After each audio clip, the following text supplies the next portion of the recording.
We are only a week away from the second anniversary of Lorcana and more details on set 9, Fabled. However, this week we got confirmation that about 83% of the set will be reprints. And while that might rub some people the wrong way, I think there's also some positive aspects to this as well. So today we're going to break down the pros and cons of Fabled being primarily a reprint set. But before we get into it, I want to remind everyone to please like this video and subscribe to the Sorcerer's Hat for more Disney Lorcana content. I post brand new videos every Friday. All right, let's talk about the reprints. Right off the bat, I think we should go over the negatives first, just to get them out of the way, because I actually think there are more positive things to talk about, and, you know, I'm all about spreading positivity as much as I can. So the first con for Fabled being mostly reprints is that it doesn't really incentivize older players to buy the product at all. Sure, there are cool new rarities and some new cards, but for the most part, older players are probably going to have all those cards available to them already, so buying new versions without alternate art isn't very exciting. Established players will most likely buy singles of any new powerhouse cards that come from the set, including the new rarity cards.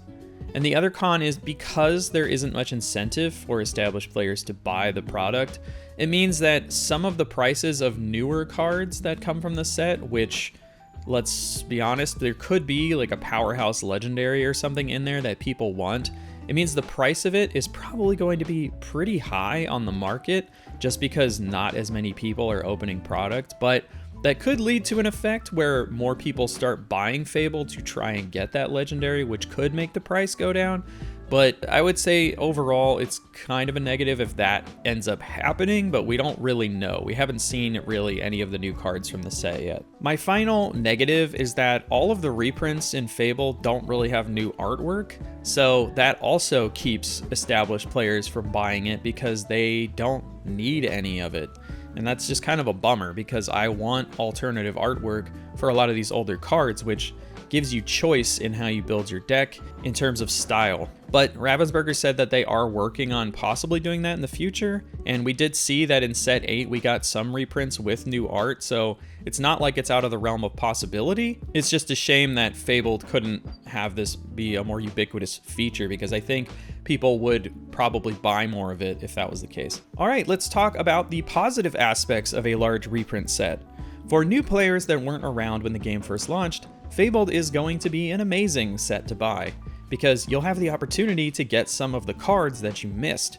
It will also help onboard newer players as they won't have to hunt down cards from as many sets as before, but honestly, if you are hunting down singles from a lot of different sets, you should kind of just be buying singles. See my video about it for more information. But nevertheless, this will be a great set for new players and people just coming into the game.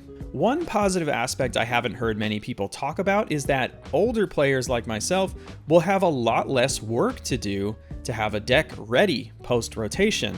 Because so much of the set is reprints, we won't have to hunt down as many cards, and chances are we will already have the tools necessary to build a meta deck on day one, which is honestly really nice. The only thing that might stop you is if you somehow need a card from Fabled, but it honestly shouldn't take you too long to acquire it unless it is some really crazy legendary that people want for a really strong deck, but I feel like chances are that won't be the case. So players like me who've been playing since day one and have pretty much all the cards are probably going to have a meta deck on day one or maybe even before day one. So that's kind of exciting, actually. Another positive aspect are the enchanted cards. Ravensburger has said that they aren't going to be reprinting any of the cards that were previously enchanted, so anything that you have is pretty much safe and is never going to be reprinted in its enchanted form. So what we are getting instead are new enchanted versions of older cards like this Winnie the Pooh Honey Wizard. Personally, I think this is a really cool idea, and it means that enchanteds will remain special since they only came out in a specific pack of cards at a specific time. And it means that collectors will be more enticed to hunt down or buy enchanteds, knowing that they will basically never be reprinted. It also means that in the future, there's a possibility that fan favorite cards that never got enchanted versions might actually get one this time. And finally, just my thoughts on the whole thing. I think the fact we're getting a reprint set is actually really nice. I kind of feel like I would have preferred it to be about 50% reprints instead of 83 to 84%. However, I do think that the established players like myself will likely not need to buy much from Fabled.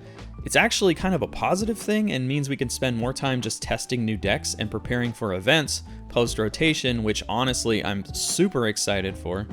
So what do you think about Fabled being mostly reprints? Let me know in the comments, and if there's any pros and cons that I missed, please let me know in the comments as well. And as always, thanks again for watching. If you enjoyed this video, remember to like and subscribe to the Sorcerer's Hat for more Lorcana videos. I post a new one every single Friday. I hope you all have a great day. Bye-bye. Love you.